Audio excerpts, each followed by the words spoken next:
Hello and welcome to Ask Deb About Business. I'm Brom Gayoso, co-host. We are broadcasting via Futures Television, the home of the future on television. If you're watching the show on Futures Television, listen to it on Radio Futures or listen to it as a podcast or as a recorded event on one of the social media platforms, you too can be part of the conversation. Just visit our YouTube channel, and that is IMCI Magazine, where we continue to chat about the topic of the day. You can also access this information on our website, and that is www.futurestelevision.com. So don't be shy. Today, our topic is the Entrepreneurial Operating System, or EOS for short. Do you have a grip on your business, or does your business have a grip on you? Most entrepreneurs and business leaders face similar frustrations: personnel conflict, profit woes, and inadequate growth. Decisions never seem to get made, or once made, they fail to be properly implemented. But there's a solution. It's not complicated or theoretical. The entrepreneurial operating system is a practical method for achieving the business success you have always envisioned. More than 10,000 companies have discovered what EOS can do for them. On today's show, we will explore the secrets of strengthening the six key components of your business and discover a simple yet powerful way to run your company that will give you and your leadership team more focus, more growth, and more enjoyment. Successful companies are applying traction every day to run profitable, frustration free businesses. And today, we will explore how you can do that as well. There's a lot to talk about on this topic, but worry no more. Now you have someone to talk to. But first, let me say a few words about the show. Broadcasting live from Butterfield Studio in Chicagoland to the world, I'd like to welcome you to Ask Deb About Business. The talk show is broadcast every other Thursday at 11 a.m. Central Time, where I join Deb Dietz to discuss a variety of business topics.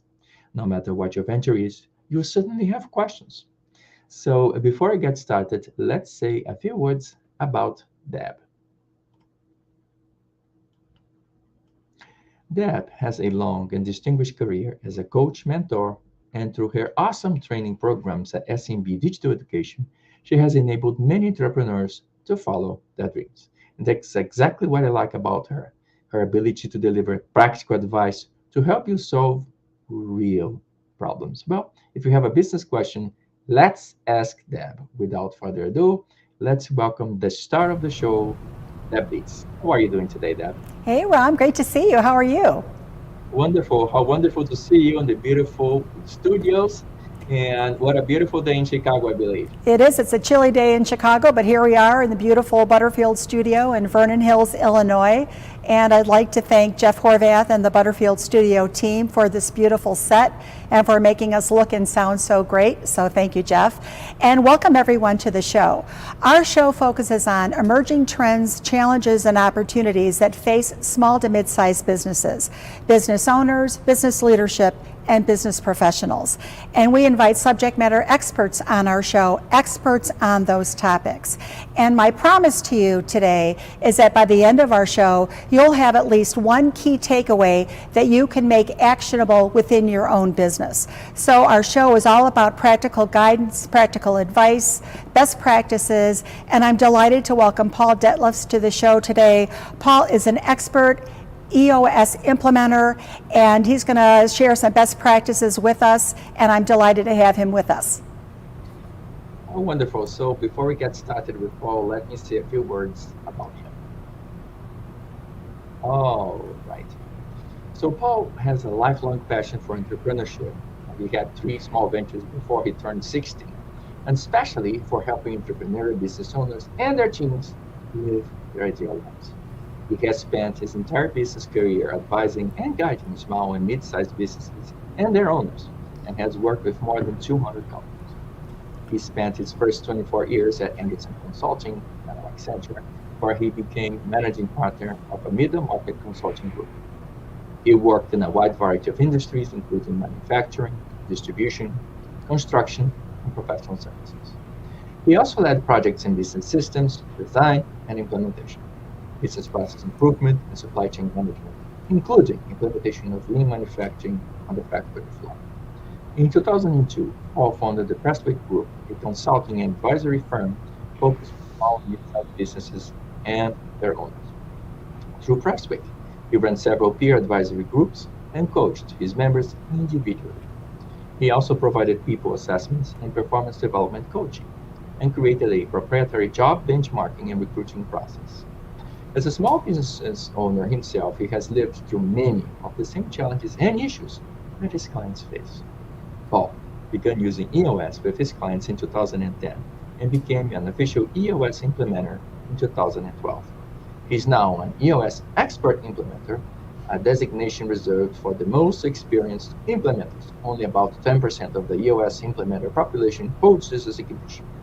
He acts as a guide for companies on the EOS journey, serving as a teacher, facilitator, and coach, roles that he loves and that he developed well through his previous experiences. He sees EOS as a unique and powerful synthesis of many great ideas that he has used and shared with his clients over the last 35 years. And plus, some great implementation tools and processes. Paul is a graduate of DePaul University and holds an MBA from the University of Chicago Booth School of Business. He serves as a board member and mentor for SBAC Empower, an organization focusing on enabling entrepreneurs and small business owners in some of Chicago's less advantaged neighborhoods. In his spare time, he loves to bike and golf, and he rebels in his new world as a grandfather. Well, without further ado, let's welcome Paul to the show. Hi, Paul. How are you doing today? Great, Ron. Nice to be here. Paul, so good to see you, and welcome to the show. I'm excited to see you again. It's been a while since we saw each other, but we know each other, so full disclosure to the audience. But you were the person that enlightened me when it came to EOS, and you were the person who, gave me the book Traction by Gino Wickman, so thank you so much for that. It's one of my favorite books. And today we're going to talk about EOS. You are an expert implementer. But before we get into the topic, I love to start our show with a discussion with our guests about their origin story. And you're someone who, when I think of an entrepreneur, you're someone who thought about and had the spirit of entrepreneurship when you were in high school. And I think before you were even 16 years old, you had 3 entrepreneurial ventures. And now here you are as an expert EOS implementer and worked at Accenture in between. So a lot of experience you joined the ranks of business ownership, as well as many of those that are watching today, myself included. But take us back to when you were a young person, and you obviously had the spirit of entrepreneurship as a high schooler. Take us back to that time, and how did you embark on this path? Take us on your journey. Sure, glad to share that. I'm not sure I would call myself a true entrepreneur. I love entrepreneurs. Okay. I love entrepreneurship. I love working with entrepreneurs. I did have 3 ventures before I was 16. I had a paper route. I bought a tractor to mow vacant lots, and I sold sodas to construction workers. But those were actually all my dad's ideas. He was a real entrepreneur. He left his company and started a information business on Social Security after many years. He was the idea guy. I was the implementer. Okay. And so I've discovered that I'm probably not the idea generator, but I'm good at implementing things. And so when I got out of college and started into consulting, I wasn't sure what I wanted to do, but I ended up working with small and mid-sized companies right off the bat and just fell in love with it. And did that for most of my career at Accenture. Late in my career, we got out of that business because the big companies were demanding more of our services. And I spent a few years working at big bureaucratic political companies, just didn't like it, didn't do as well. And so I decided I wanted to get back into small and mid-sized business. And as Ram mentioned in the intro, I started out with peer groups and coaching, worked with about 50 business owners, and then partway through that, about 12 years ago, I discovered EOS, and that's what I'm totally devoted to now. So I've worked with, in the last 20 years, probably about 110, 120 business owners and leadership teams of small, mid-sized companies.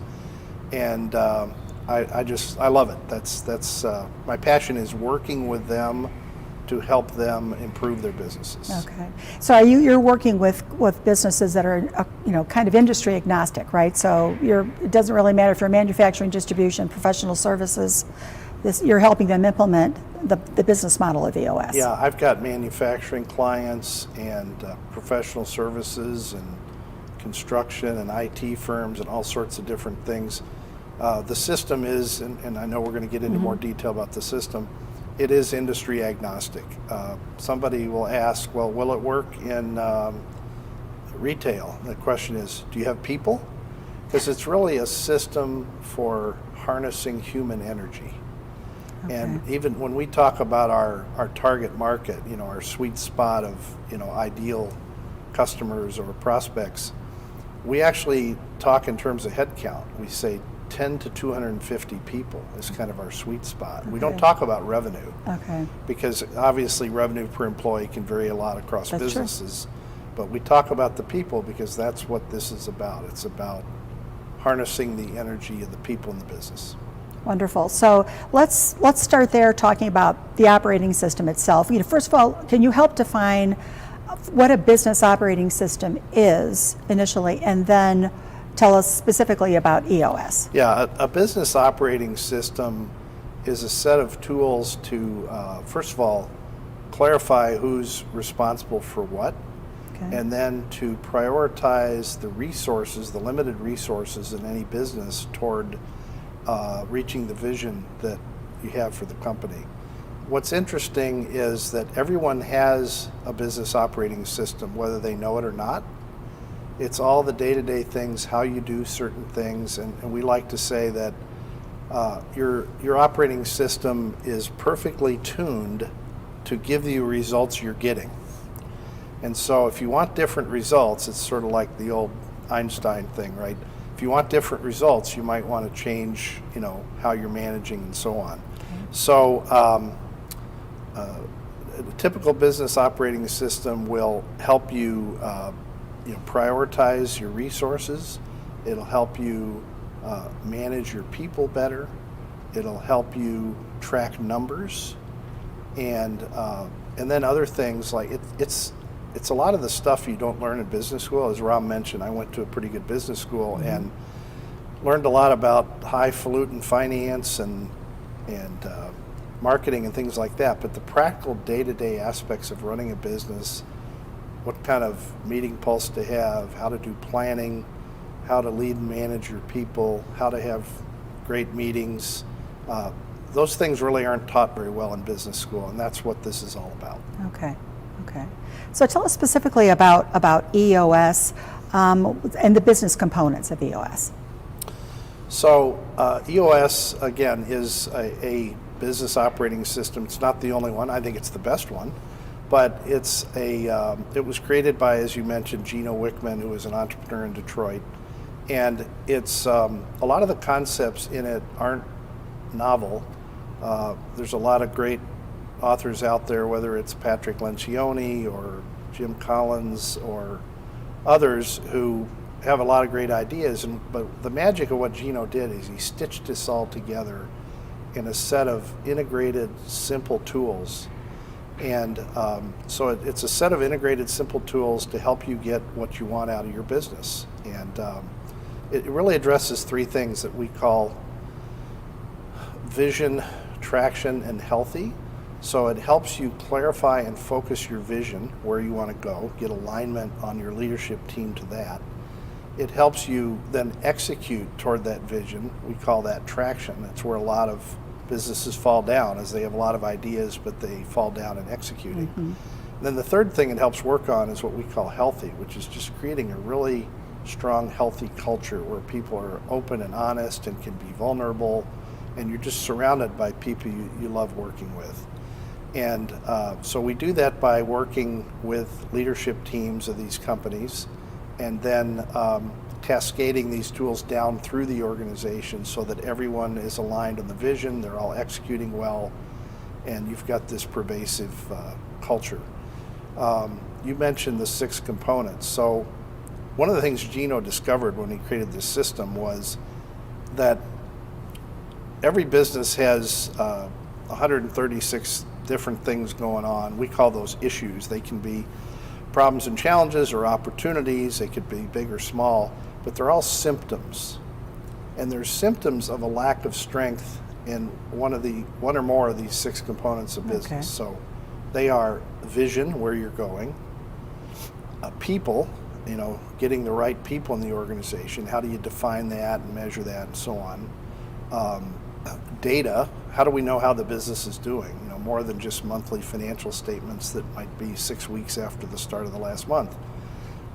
Issues, great businesses are great at identifying and knocking down and solving their issues permanently. Process, which is systemizing your business so it's repeatable, predictable, you can bring in new people more easily, train people. And then traction, which is the execution toward that vision. So we believe all of those have to be strong.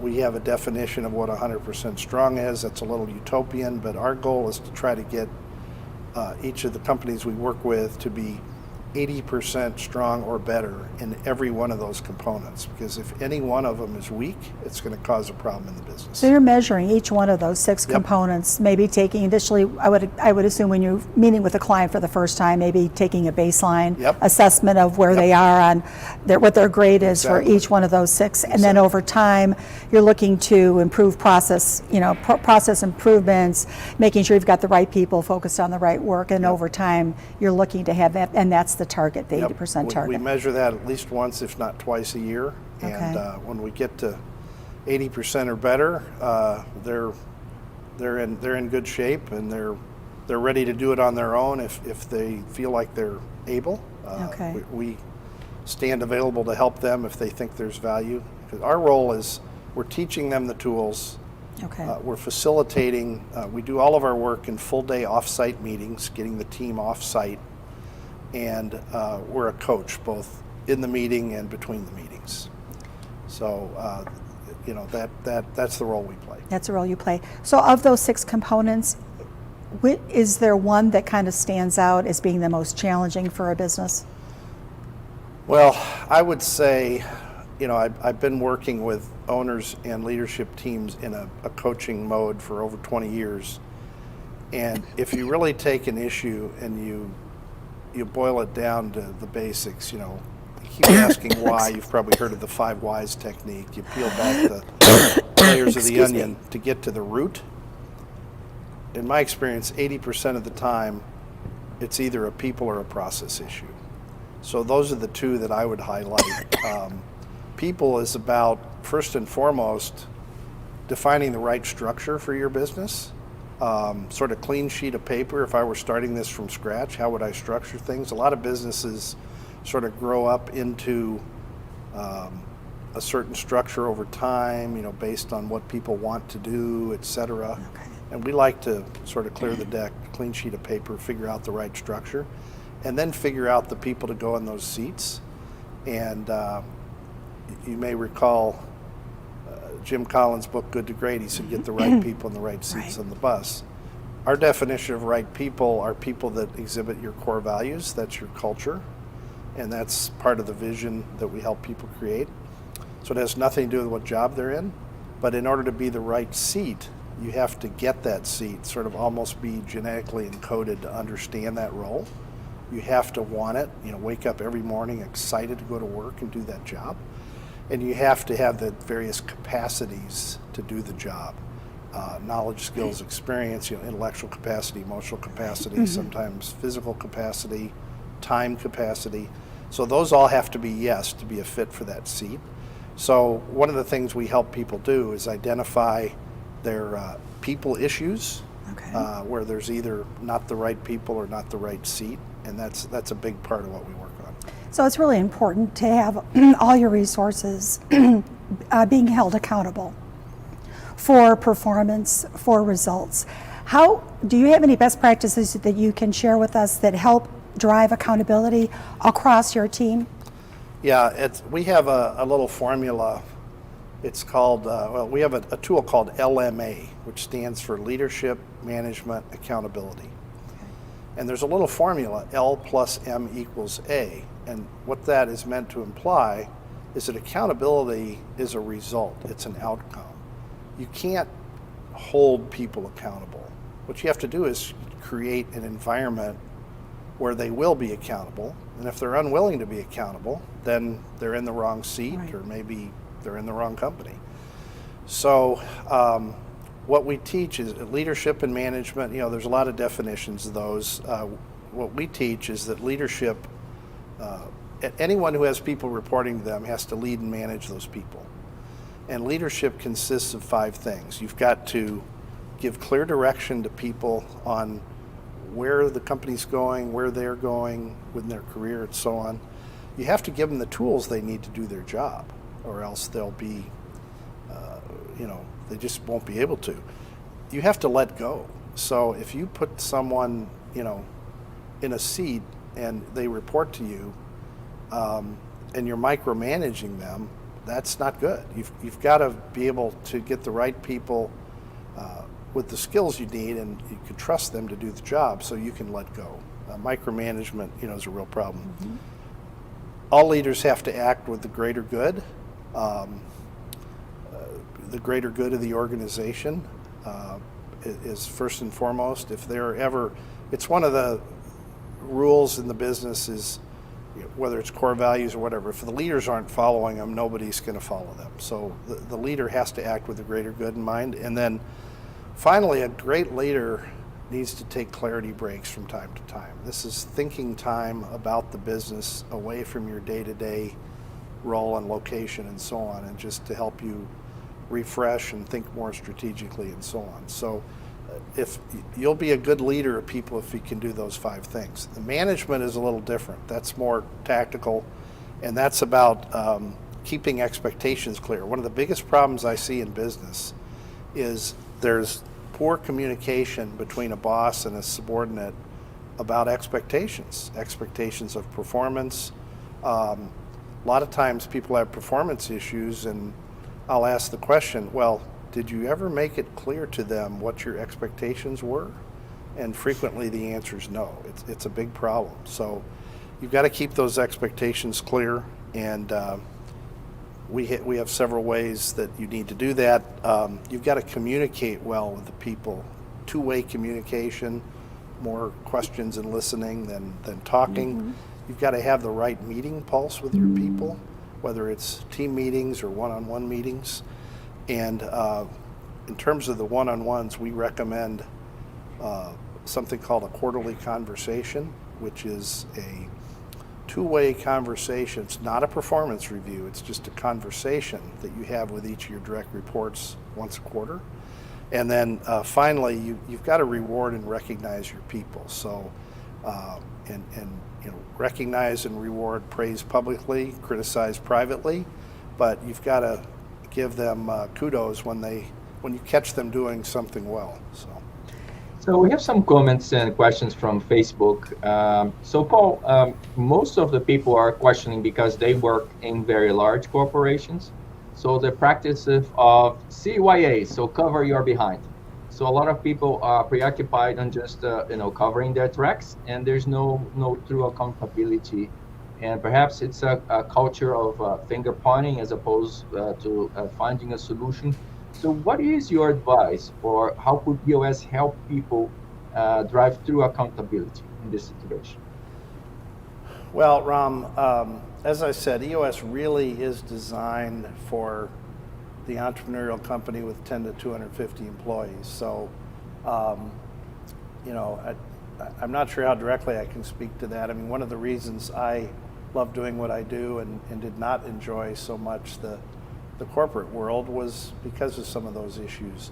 But I do think some of the concepts and principles can be useful even at a team level. I mean, we certainly have examples of teams, departments within companies who have everybody read traction, and they try to use some of the principles, whether it's having a great weekly meeting of the team. That's one of the tools we teach, is how to have a great, really productive weekly meeting. whether it's having a quarterly pulse of setting some priorities, and in that weekly meeting, holding each other accountable. So I do think there are some of the tools that are applicable, even though it's not truly designed for those environments. Interesting. Can you speak to back to the issue of accountability and the work that I do with business planning?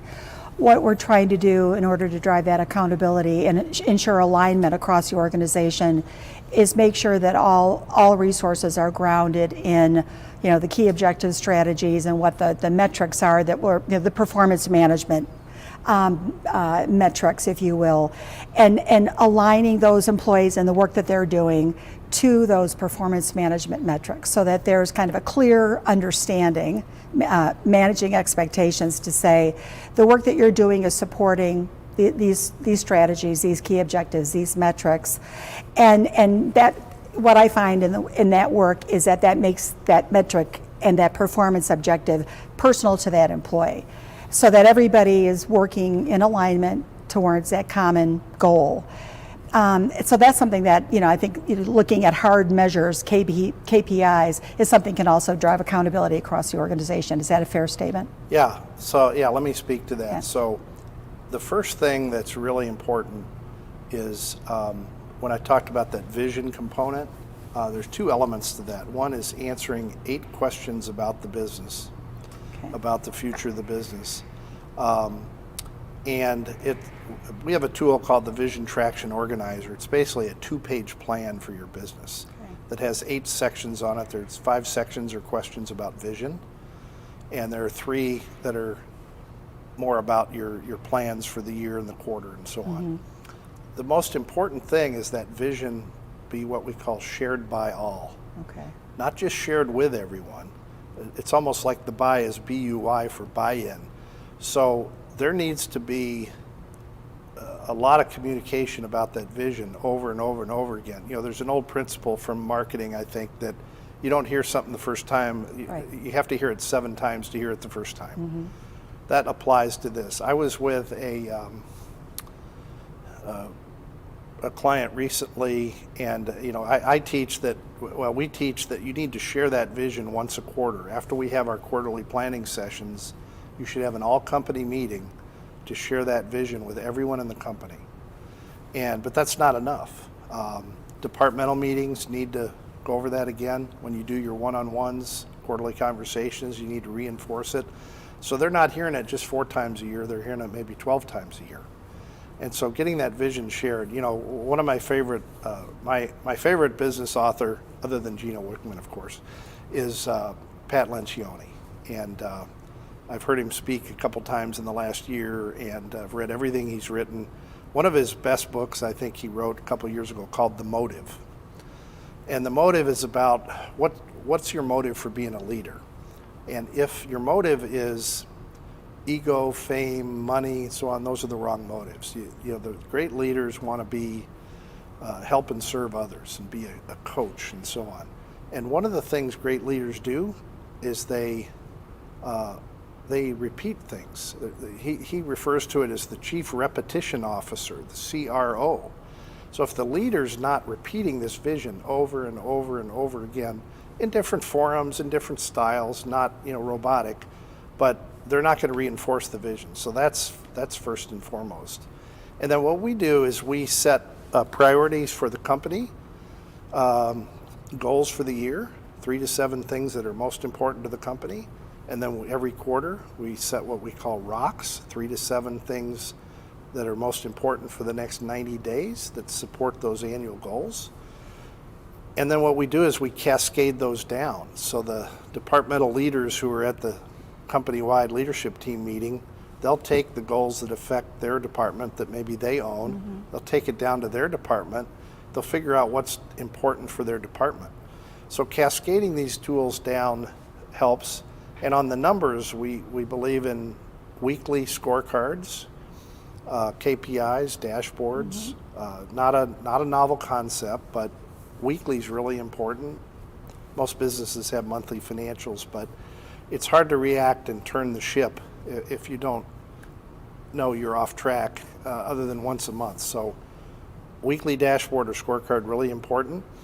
And then again, that cascades down to where departments have scorecards, and even individuals can have scorecards or numbers. Now, see, I like that. Again, that drives the accountability. So, and then when you're sitting down with somebody, having that discussion about performance, that, right? When we have when we have these quarterly conversations, which are not a typical performance review, filling out forms and so on, there are three topics. Well, the overall agenda is what's working, what's not working. Two-way conversation about that.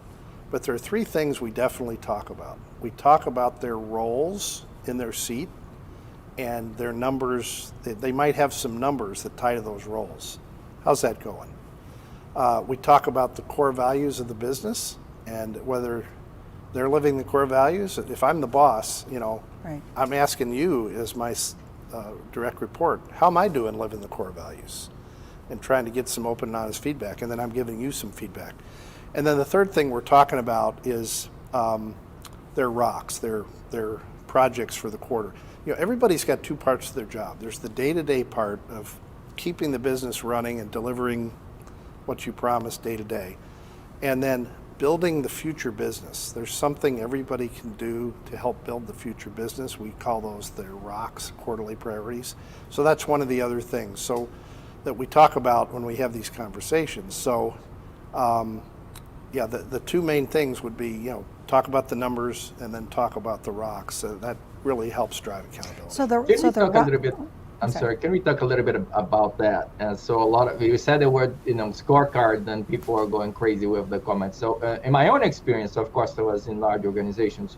So people were very resistant. Every time I brought it up, people would say, "Oh, yeah, another bureaucratic tool that you guys want to impose on us." So I have a comment and a question here from the audience. So I think working with a scorecard is difficult, and I tend to overthink that.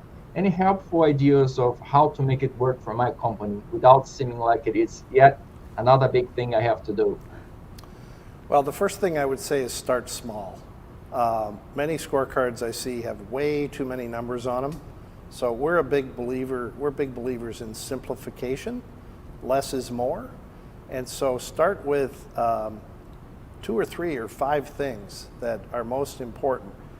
Good items on a scorecard cause action if they're off track. So you ought to have a goal, a weekly goal, and then you track the actual. Somebody owns each one of those numbers. And if it's off track, it ought to generate some discussion and or action. The other thing I would say is that work with your people to develop the metrics that make sense. Some people's reaction may naturally be, "Oh, you're trying to micromanage me. Want you to have your thumb on me, right?" This is exactly the opposite. If you and I can agree on what a good week looks like numerically, then I can stay out of your way, and we only need to talk if the numbers aren't hit. So those are my couple quick thoughts on that. So I like that. So if we use the kind of the terminology green, yellow and red, right? So if you're green, great job, Yep. move on, right? And so that you're making an efficient use of your time and really focusing on one of the 6 components obviously are the issues, right? What are the issues that are affecting performance? Let's focus on what we need to be doing differently to be able to affect some positive change, right? Yep. Excellent. So you mentioned the term clarity breaks earlier.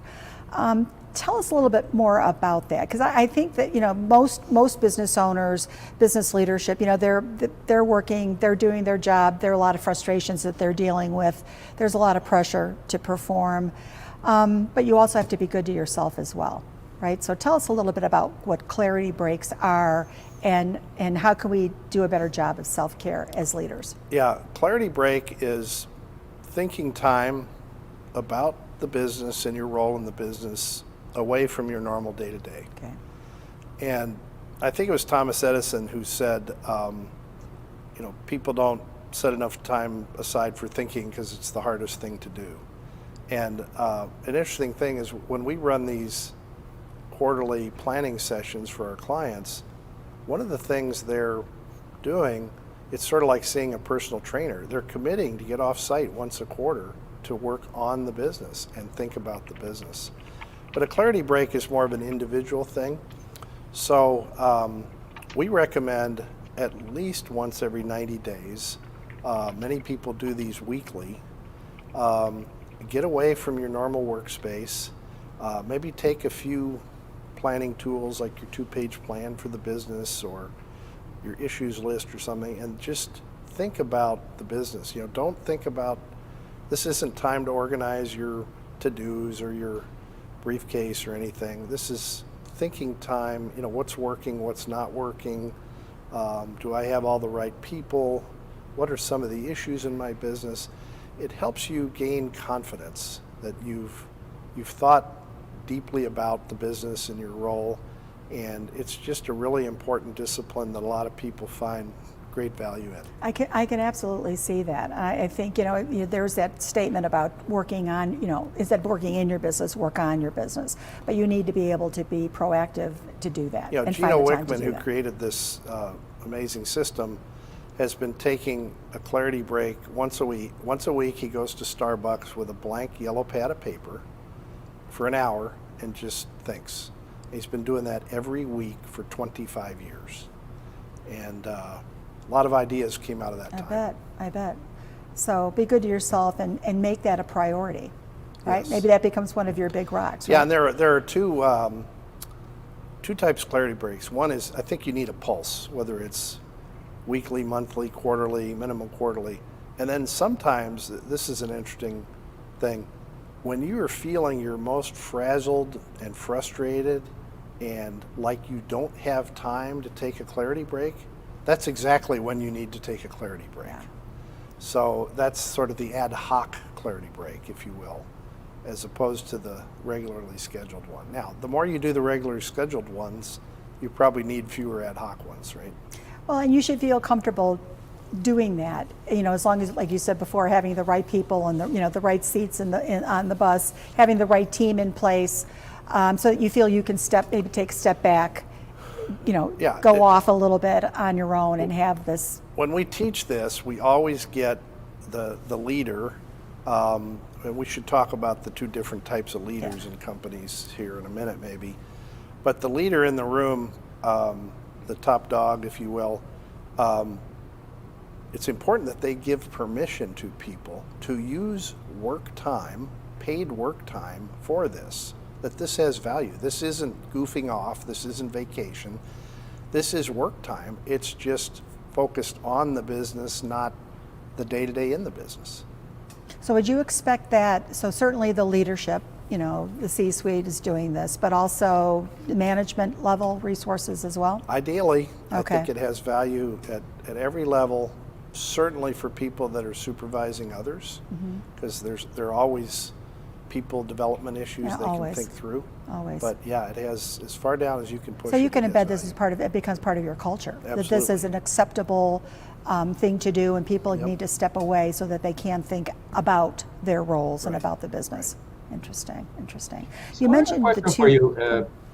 So I'm sorry. Can you mentioned a little bit about the leaders, right? Can you talk about the types of leaders and how does that, or the type of leadership or the leadership style influences how you approach EOS? Sure. Ram, when we go into a company that was maybe founded by an entrepreneur, frequently those people, they're idea people, they might be very bored with the day-to-day. They might practice what I sometimes call seagull management, where they fly in, deposit something, and then leave. And one of the things Gino discovered is there are different types of leaders, and we call those visionary. So a lot of examples in big business. Ray Kroc was a visionary in McDonald's. And there was a guy that no one had ever heard of until the book and the movie came out about McDonald's called Fred Turner.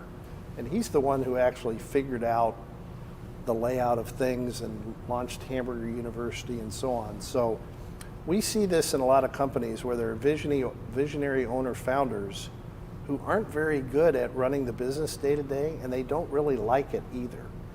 And so what they need is, you've got to have in every business what we call the integrator. Gino created that title because in one company it might be a COO, another one a president, another one a general manager, managing partner. There's a lot of different titles. Titles don't tell you much, but there is someone who's running the entire business day to day. All the key functional people report to them. They're responsible for the P&L. They're keeping the trains running on time. They're making sure people are working well together. And that's that integrator role. So 2 types of leaders, visionaries and integrators. Both are very valuable.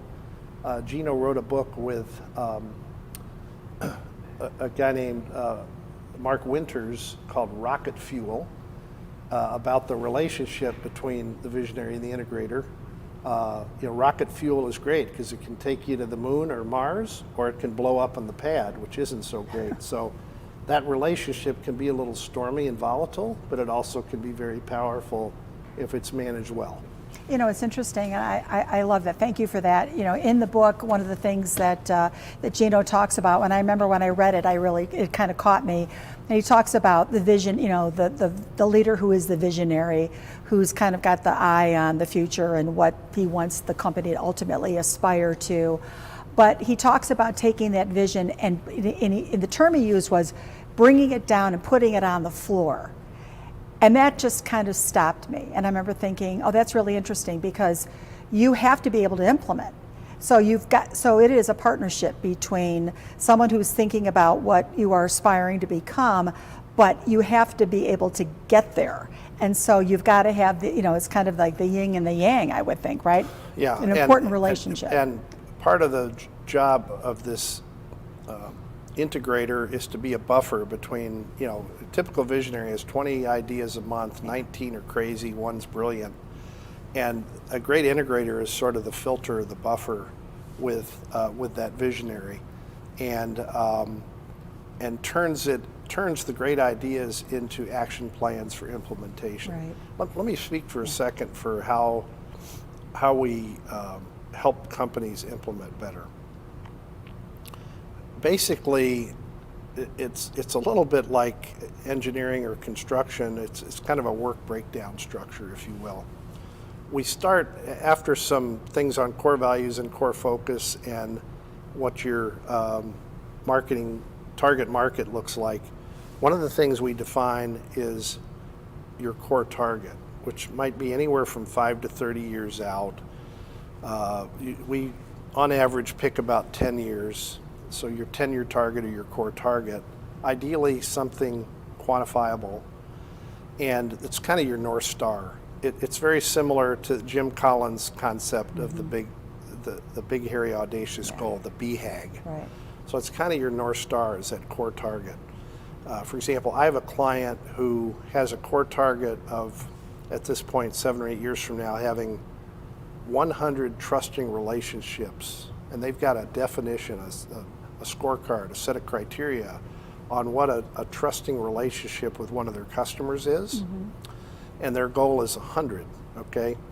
So that's, say, 10 years. Then we do a 3-year picture, which is, okay, if we're gonna get to that 10-year target, where are we gonna be 3 years from now? What's that number? How many trusting relationships will we have then? What will our revenue be? How many people will we have? What will we be doing differently, et cetera? Then we do a 1-year plan, again, some revenue, profit, some other measurables, 3 to 7 important goals for the year. And then we do the 90-day plan, the rocks. So we're taking from 10 years to 3 to 1 to 90 days. There's a great story when someone came over from the Pacific, Australia, New Zealand, wanted to maybe launch an EOS operation there. They were talking to Gino, and we had this big goal of 10,000, working with 10,000 companies. The goal now is 100,000, by the way.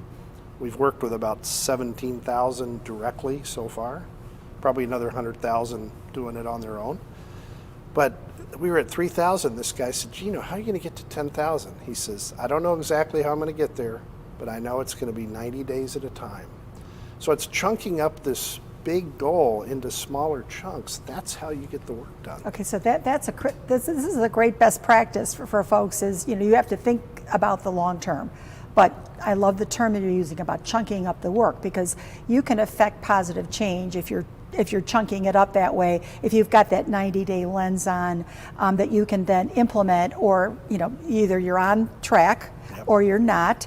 How important is, one of the 6 components as it relates to data? Because I think when we were preparing for the show, we're talking about the importance of business intelligence and taking in all these external, variables that are coming in, kind of flying at you. You've got to be able to kind of assess opportunity, right, and prioritize that, which is all part of the mix, right? Yeah. Our version of data is really the scorecard and the individual measurables. That is, at the company level, how do we know if we had a good week last week? Right. Hopefully not all historical information, but some predictive information. Okay. Like, most people want to know weekly revenue. Some businesses, obviously restaurants and retail, they focus on daily revenue. Right. But and that's historical. But in most businesses, if you can look at things like number of proposals you issued, or how many meetings you had with prospects, or even some of the social media data, it can help you predict the future. So our version of data is doing that at the company level, departmental level, and then having some individual metrics as well. Interesting. So any other ideas or best practices as to kind of when you're chunking up that work? How do you actually do that? What are some of the steps you actually take to do that? Well, it's quarterly planning. So it's the 90 days? Yeah, so it's the 90-day world, rocks. which we really believe in. Okay. And at the company level, every 90 days, you look at the one-year plan and you look at the entire vision, and revising every 90 days, are you doing that? Well, you don't revise, Okay. we don't revise the one-year plan or the 3-year picture or the 10-year target every 90 days. We take a hard look at those once a year. Okay. But once that's set, it really ought to be locked in stone. Otherwise, we can't know whether we're good predictors if we always have a moving target. That's true. That's true. I ran into I had a self-implementer client a couple years ago. They were setting rocks whenever they felt like it, and we want a date. All the rocks are due on this date. What are the Okay. priorities between now and this date? And so we do that at the company level, and then departments should do that as well, and cascade that planning pulse down through the organization. Okay. Now, just a quick comment on rocks. Rocks are things that are important but not urgent.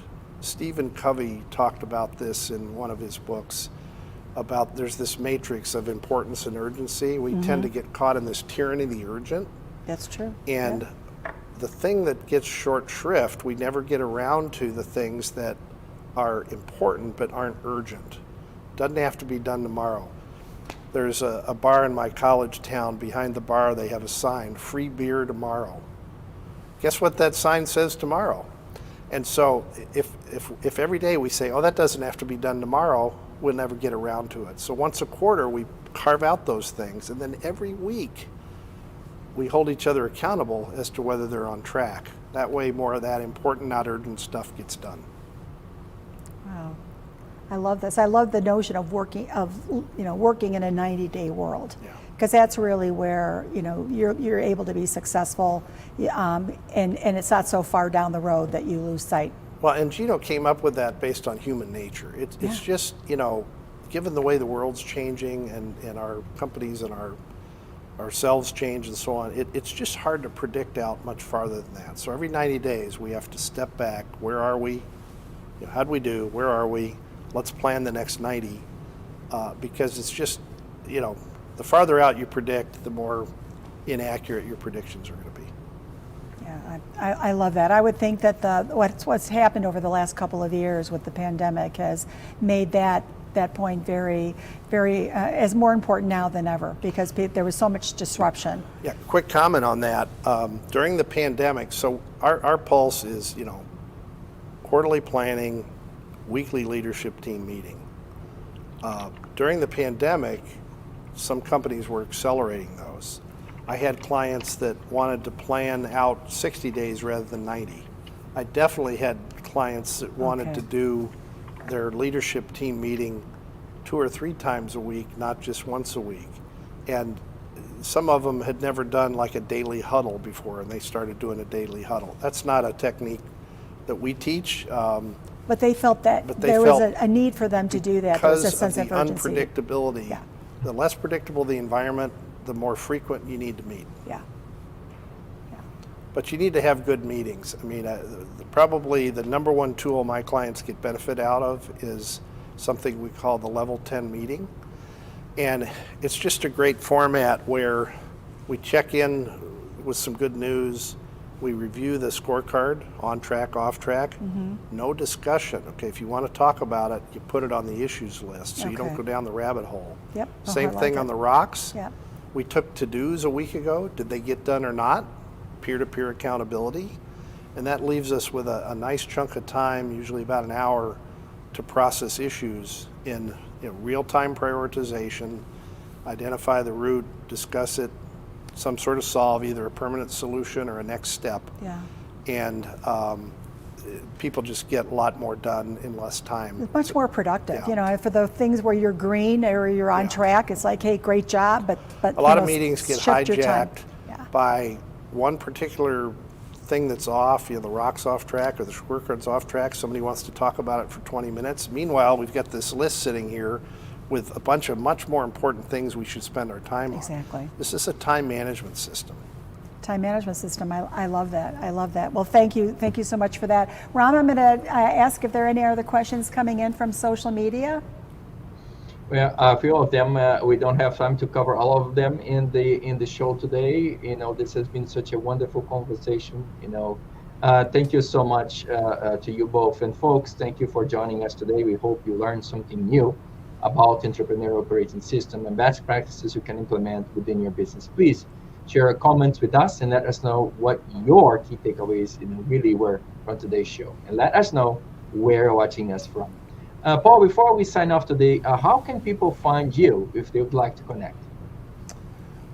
Sure.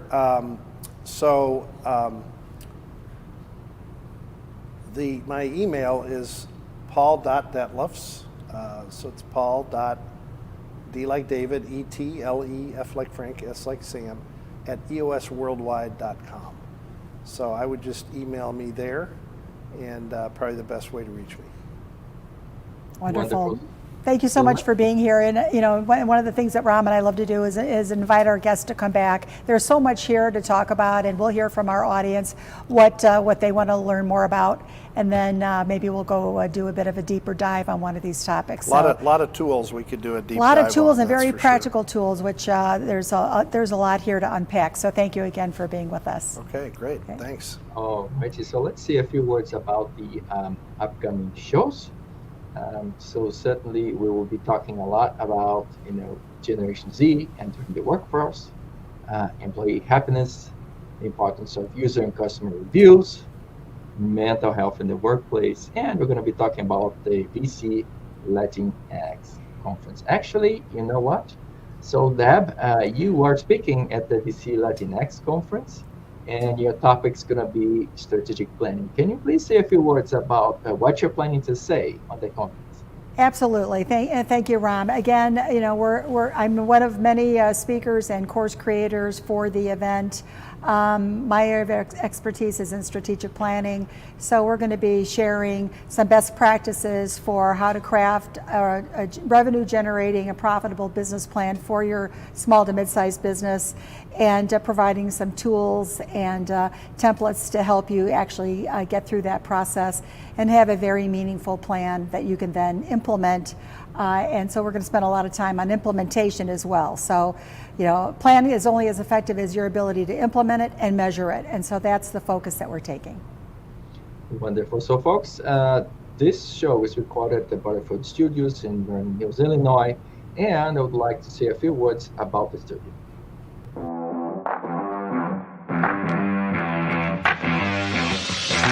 Welcome to Butterfield Studio, the highest quality virtual event production and live streaming broadcast platform in the industry. Owned and operated by an award-winning team of producers, programmers, and designers. Butterfield Studio is pioneering a highly secure, state-of-the-art virtual live platform that promotes and fosters the human connection, keeping the live in virtual events. Why choose Butterfield Studio? Butterfield Studio has the technology and the team. Everything needed to deliver A-class virtual events, all from one location. 7,500 square feet, multi-camera, turnkey facility. In-house production team. Brandable custom sets. State-of-the-art lighting. Simulcast live broadcasting and streaming. Secure virtual platform, fast and interactive. Best-in-class audience engagement features with real-time analytics. And most importantly, Butterfield Studio has a roster of loyal customers who rely on us to produce professional virtual programming of all formats and sizes. At Butterfield Studio, we create, we deliver, we engage.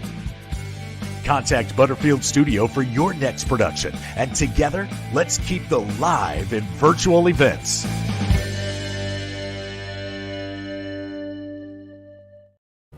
All righty, Ask Deb About Business, the host and Futures Television. Thank Butterfield Studio for making this show awesome. We love you guys. Okay, it's time for us to start to say our thank you and our goodbyes. Thank you so much for your being here with Deb, Paul, and me today. Remember, if you're watching this show on Futures Television, listening to it on Radio Futures, or listening to it as a podcast or as a recorded event on one of the social media platforms, you too can be part of the conversation. Watch for the links on this video so you can continue the conversation on our YouTube channel. And if you're local to Chicago or the surrounding suburbs, join Deb and the Butterfield Studio team on Thursdays, 11 o'clock Central. Or you can also join them on their open house, and they're going to have a tour of the studio coming soon. And I hope to see you again in our next time on Ask Deb About Business. And I will leave you with our institutional message. Thank you.